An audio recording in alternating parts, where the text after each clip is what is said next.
আল্লাহ রাসূল সাল্লাল্লাহু আলাইহি সাল্লাম তিনি নামাজ পড়াইতেন, নামাজ আদায় করতেন।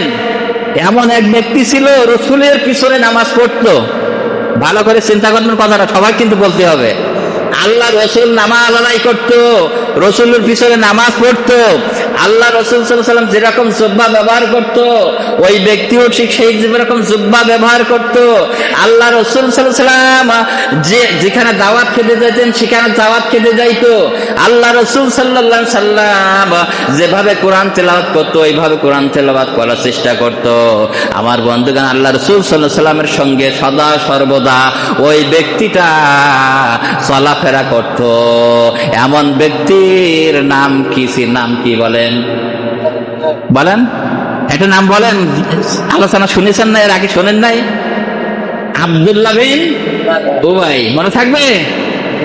আব্দুল্লাহ বিন উবাই, এর নাম হলো আব্দুল্লাহ বিন উবাই। তাই আব্দুল্লাহ বিন উবাই এই কি জান্নাতি না জাহান্নামী? বলেন জাহান্নামী। তাহলে রসুলের পিছনে নামাজ আদায় করেছেন, রসুলের সঙ্গে দাওয়াত খাইতে গিয়েছেন, রসুলের সঙ্গে উঠা বসা করেছেন, রসুলের সঙ্গে খানা দানা করেছেন, একেবারে রসুলের সঙ্গে ক্লোজ এমন একটা ব্যক্তি। এই ব্যক্তি যখন মারা যাচ্ছে, মারা যাওয়ার সময় তার ছেলেকে ডেকে বলল, ও আমার ছেলে আব্দুল্লাহ, শোনো, আমি যখন মারা যাব আমার তিনটি ওসিয়াত রয়েছে, রসুলের কাছে এই তিনটে ওসিয়াত তুমি পৌঁছাই দেবা মারা যাওয়ার পরে। কয়টা ওসিয়াত? তিনটা ওসিয়াত। আমার বন্ধুগণ, আব্দুল্লাহ বিন উবাই যখন মারা গেল, এইবার মারা যাওয়ার পরে আব্দুল্লাহ বিন উবাইর ছেলে আব্দুল্লাহ রসুলের কাছে চলে গেছেন। ভালো করে খেয়াল করবেন কিন্তু কথাটা গুরুত্বপূর্ণ কথা, হাদিসের কথা, কোনো কিচ্ছা কাহিনী না। আমার বন্ধুগণ, আব্দুল্লাহ যখন রসুলের দরবারে আসলেন, রসুল পাক সাল্লাল্লাহু আলাইহি সাল্লাম জিজ্ঞেস করছেন, আব্দুল্লাহ কি হয়েছে? আর আব্দুল্লাহ বলছেন, ইয়া রাসূলুল্লাহ, আমার আব্বা আব্দুল্লাহ বিন উবাই মারা গেছে। তার মারা গেছে, কিন্তু আপনার কাছে তিনটা ওসিয়াত করে গেছেন। বলল, কি তিনটা ওসিয়াত? বলল, আমি যখন মারা যাব আমার সালামটা রাসূল পাক সাল্লাল্লাহু আলাইহি সাল্লামের কাছে পৌঁছাই দিবা। প্রথম নাম্বার কি ওসিয়াত? আমি যখন মারা যাব আমার সালামটা রসুলের কাছে পৌঁছাই দিবা। রসুল পাক সাল্লাল্লাহু আলাইহি সাল্লাম সালামের জবাবটা দিলেন। এরপরে বললেন, দ্বিতীয় নম্বর ওসিয়াতটা কি? আব্দুল্লাহ বিন উবাইর ছেলে আব্দুল্লাহ বলল, ইয়া রাসূলুল্লাহ, আমার আব্বাজান 2 নম্বর ওসিয়াত করেছেন, আপনার শরীরে যে জামা মোবারক রয়েছে এই জামা মোবারক দিয়ে যেন আমার আব্বাকে কাফনের কাফন পরাই। কি করে? আপনার শরীরে যে পাঞ্জাবি আছে, যে পোশাক আছে, এই পোশাক দিয়ে যেন আমার আব্বা বলে গেছে যেন কাফনের কাপড় পরানো হয়। এই হাদিস শুনেছেন আমার বন্ধুরা, আমার ভাইরা? এরপরে তৃতীয় নম্বরে কি? তৃতীয় নম্বরে বললো, ইয়া রাসূলুল্লাহ, আরেকটা ওসিয়ত করেছেন, সেটা হলো, আল্লাহ রসুল, আপনি যেন আমার আব্বাজানের জানাজার নামাজ আদায় করে দিয়ে দেন। এই তিনটি ওসিয়ত করে গিয়েছেন। আল্লাহ রসুল সাল্লাল্লাহু আলাইহি সাল্লাম ওনার শরীর মোবারক থেকে পাঞ্জাবি খুললেন, খুলে আব্দুল্লাহ বিন উবাইর ছেলের কাছে দিয়ে বলল, তোমার আব্বার তাড়াতাড়ি কাফন পরাই দাও, জানাজার ব্যবস্থা করো। আমার বন্ধুগণ, এইবার রাসূল পাক সাল্লাল্লাহু আলাইহি সাল্লাম তিনি যখন যাচ্ছে জানাজার পড়ার জন্য, কি হচ্ছে? জানাজার পড়ার জন্য যাচ্ছে, কি করলো? পাঞ্জাবি খুলে দিল। পাঞ্জাবি খুলে দিল, দেওয়ার পরে তাহলে এবার রাসূল সাল্লাল্লাহু আলাইহি সাল্লাম জানাজা পড়াতে যাচ্ছেন। পিছন থেকে হাদিসের ভিতরে আসছেন হযরত ওমর রাদিয়াল্লাহু তাআলা আনহু পাঞ্জাবি এসে ধরেছেন। কি করেছেন? কারো সাহস আছে রাসূলের পাঞ্জাবি এসে ধরার? বলেন নাই। তারপরেও এসে ধরেছে, পিছন থেকে পাঞ্জাবি এসে ধরে বলছেন, ইয়া রাসূলুল্লাহ, আপনি কোথায় যান? বলে, আব্দুল্লাহ বিন উবাইর জানাজা পড়াইতে যাচ্ছি। বললে, আপনি আব্দুল্লাহ বিন উবাইর জানাজা পড়াইতে যাচ্ছেন, কিন্তু আপনি কি ভুলে গেছেন নাকি আব্দুল্লাহ বিন উবাই ইসলামের জন্য কি কি ক্ষতি করেছেন? এইখান থেকে কিন্তু আপনাদের শিক্ষা নিতে হবে। আব্দুল্লাহ বিন উবাই তিনি আপনার সঙ্গে নামাজ পড়েছে, ঠিক আছে, আপনার সঙ্গে রোজা রেখেছে ঠিক আছে, খানা দানা খেয়েছে সব ঠিক আছে, কিন্তু আপনি যখন দিন প্রতিষ্ঠা করার জন্য উহুদের ময়দানে গিয়েছিলেন, বিভিন্ন জিহাদের ময়দানে গিয়েছিলেন, ওখানে আব্দুল্লাহ বিন উবাই কিন্তু আপনার বিপক্ষে কাজ করেছে। বিভিন্ন জায়গায় আপনারা যে যুদ্ধ করব, আমরা যে যুদ্ধ করব, গোপন তথ্যগুলো ফাঁস করে কাফের বেঈমানদের সঙ্গে বলে দিয়েছে এই আব্দুল্লাহ বিন উবাই।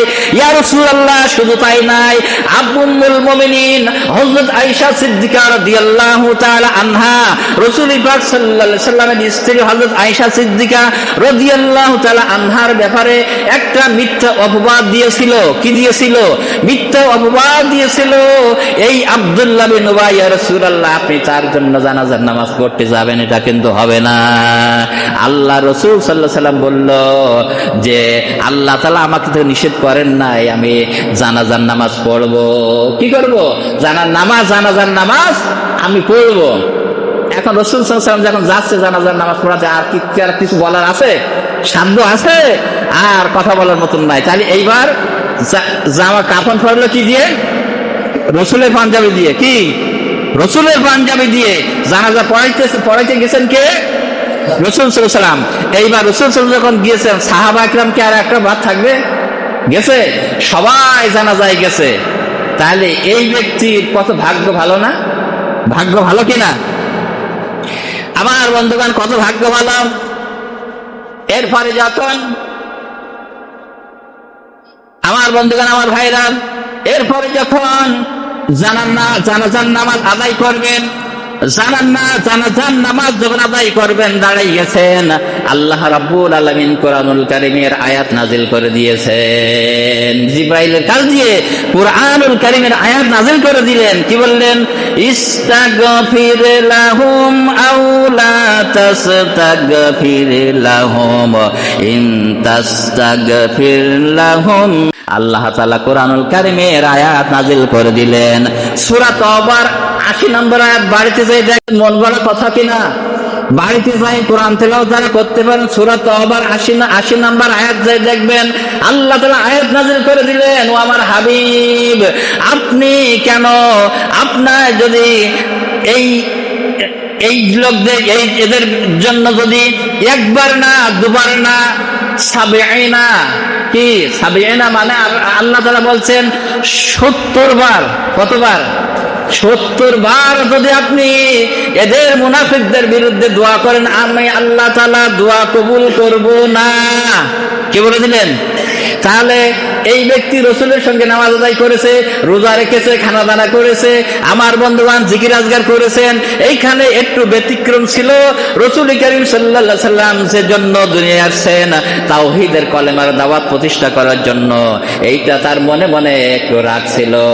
মাঝে মাঝে এই মুসলমানদের কথা কাফেরদের সঙ্গে যাই বলতো। আমার বন্ধুগান, এখনো বর্তমানে আমাদের ভিতরে কিছু মানুষ আছে, এইখান থেকে যখন হুজুর ওয়াজ করে চলে যায়, ওই মোবাইল করে বলে হুজুর বোধহয় আপনার বাগদা বাজার পার হয়ে গেছে, পুলিশ প্রশাসন দেখে যাচ্ছে। আছে না নাই? হ্যাঁ, এরকম আছে না নাই? আমার বন্ধুগান, এখানে দেখলেন নামাজও পড়ে গেল, ওদিকে আবার মোবাইলে করে দিচ্ছে। এইগুলো হলো একেবারে ফার্স্ট ক্লাস মুসলমান নাকি? মুসলমান? হ্যাঁ, আমার বন্ধুগান, এই কথা মনে হয় বুঝতে পারতেছেন না আপনারা, মানে কোন সাউন্ড তো শোনা যাচ্ছে না। আমার বন্ধুগান, আমার ভাইরা, এই জন্য আসুন, সিরাতুন নবী সাল্লাল্লাহু আলাইহি সাল্লাম মাস, কি মাস? নবী পাক সাল্লাল্লাহু আলাইহি সাল্লামের জন্ম মাস রবিউল আউয়াল মাস। এই আউয়াল মাসে আমরা আলোচনা শুনবো, কিন্তু আজকের যে হাদিসের কথাটা আমরা নিয়ে আসলাম, এই হাদিসের 4টা কথা আমাদের কিন্তু মানতে হবে। কি হবে? নইলে এই নামাজ রোজা দেখেন, আব্দুল্লাহ বিন উবাই সে নামাজ পড়েছে, রোজা থেকেছে, এমনকি রাসূলের পিছনে মানে নামাজ কোনো একটু বাদ দেয় নাই। সে ভালো কাজ করেছে, কিন্তু মনে মনে দুশ্মনী ছিল যে দিনের ব্যাপারে। তাহলে আপনার আমার কাছে যদি এই রকম দিনের ব্যাপারে যদি কোনো এরকম দুশ্মনী থেকে থাকে, তাহলে আপনি আমি কিন্তু মুনাফিকের খাতারে চলে যাব।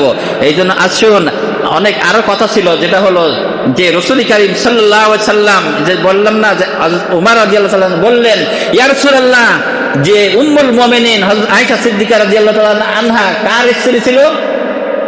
রাসূল পাক সাল্লাল্লাহু আলাইহি ওয়াসাল্লাম স্ত্রী ছিল। কার স্ত্রী? এই রাসূল পাক সাল্লাল্লাহু আলাইহি সাল্লামের স্ত্রীর সম্পর্কে এমন একটা বাজে কথা বলে, মানে এইরকম মনে করেন আপনাদের এই এলাকা শহর করে ফেলাইছে আব্দুল্লাহ বিন উবাই। এই আপনাদের এলাকায় মনে করেন যে মসজিদের সভাপতি, সেক্রেটারি, ইমাম সাহেব মনে করেন কোন একটা কাজ করিনি, কিন্তু কাজটাকে মুনাফিকরা অন্য কায়দায় ঘুরাইয়ে একেবারে আপনাদের বাজার করে ফেলায়, এরকম আছে না সমাজে, আছে না নাই? সে কাজটা করিনি, না করার পরেও দেখা যায় যে অনেক কথা বলে থাকে, এইগুলো হলো মুনাফিকের কাজ। তাহলে এই আয়েশা সিদ্দিকা রাদিয়াল্লাহু তাআলা আনহা সম্পর্কে এমন একটা কথা বললো যে তিনি মানে খুব একটা কটু কথা। সেই কথাটা কি আমরা ওই সূরা নূরের তাফসিরে আসছে, এই তাফসিরে যেহেতু সময় হয়ে গেছে, এই তাফসিরের কথাটা আল্লাহ যদি হায়াতে বেঁচে রাখে তাহলে সামনের জুমায় আমরা এগুলো বলার জন্য চেষ্টা করবো। আর আপনাদের কাছে আকুল আবেদন যে আপনারা যারা শেষে আসলেন, আসার পরে এই যে আমি একটা কথা বলি, প্রায় বলি যে জুমার নামাজ, জোহরের নামাজ কয় রাকাত ছিল? 4 রাকাত। জুমার নামাজ কয় রাকাত ফরজ? 2 রাকাত। তাহলে আর 2 রাকাত কোথায় গেল? এই খুতবা শোনার জন্য না দিয়েছেন কি না, এটা শোনার জন্য। আপনারা এইটা যদি খুতবা চলানকারী কথা বলেন, মনোযোগ না থাকে, দেরি করে আসলেন, তাহলে এটা কি আপনার হক আদায় হলো? বলেন। আমি কথা না, আপনি বড় বড় আলেমদের কাছে শুনে দেখেন যে আপনার যে এখন আসতেছেন, তা যে আমরা একটা আলোচনা করলাম, গঠনমূলক আলোচনা, তা যারা শেষে আসছেন তা বলেন যে মুনাফিকদের আলামত যদি এখন বলা হয়, তারা তো বলতে পারবে না, পারবে? তাহলে জুমার দিনটা অন্তত যদি একটু আগে আসি, কতটুকু সময় লাগবে? আরম্ভ হয় 40 থেকে, কত? 40 থেকে এই 15 হলো, শেষ হয়ে যাচ্ছে। আর নামাজ আদায় করতে করতে আর হয়তো 10-15 মিনিট লাগবে। তা গড়ে মনে করেন যে আপনার 40-50 মিনিট হয়ে যাচ্ছে। তো এই 40-50 মিনিট আপনারা কি জুমার দিন সময় দেওয়া যায় না? এই সময়টা কি আপনাদের হয় না? এত সুন্দর একটা মসজিদ করলেন, এই মসজিদ পরে মোহাব্বত আছে না? আছে না নাই? তাহলে মসজিদ করার পরে আপনার কি দিন করে আসেন কেন, এটা বুঝলাম না। আগামী জুমা থেকে আমরা 40-এর ভিতরে আসবো ইনশাআল্লাহ, নিয়ত করা যাবে? পিছনে বলেন সবাই যাবে? আলহামদুলিল্লাহ, আল্লাহ পাক কবুল করুক। সবাই বলে আল্লাহুম্মা আমিন। আমরা সুন্নাত পড়ে